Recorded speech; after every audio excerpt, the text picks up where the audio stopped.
Assalamualaikum. Hari ini sis nak kongsikan tips dan cara bagaimana kita nak lembutkan onde-onde yang telah disimpan di dalam peti sejuk.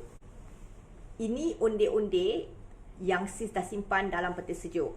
Kita boleh lihat dia keras. Onde-onde bila kita simpan, ia akan jadi keras sebab ia dibuat daripada tepung pulut.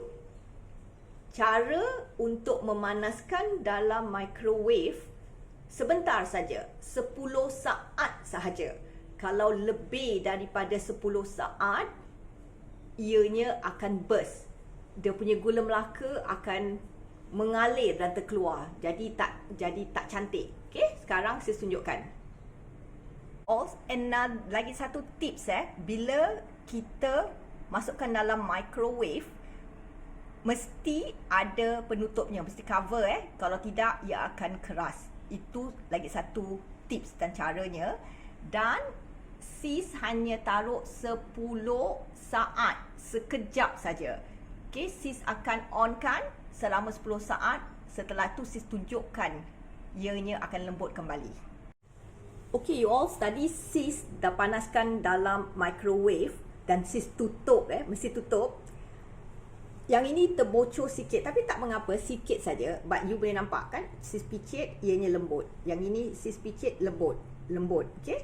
Jadi, cadangan sis, tadi sis buat lebih sikit daripada 10 saat.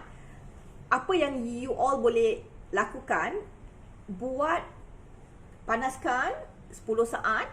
Lepas tu, buka dan rasa sama ada ni kan dah lembut. Tengok dia dah lembut ke tidak. Sis picit ni dah lembut.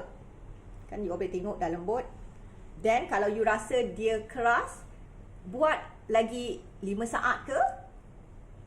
Lepas tu tengok lagi. Sebab kalau kita terlebih masanya, ia akan meletup tau. Gulanya akan terkeluar.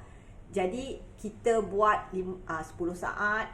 Lepas tu kemudian kalau masih belum lembut, lagi 5 saat. Dan kita buat berikut macam gitulah. Jadi kita punya onde-onde takkan pecah. Kalau you all nak resepi onde-onde sis, nanti sis kasih linknya untuk cara buat onde-onde.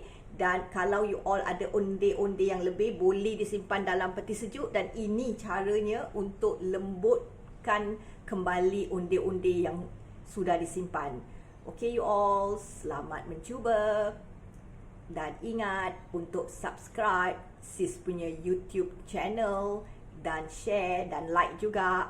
Selamat mencuba. Assalamualaikum.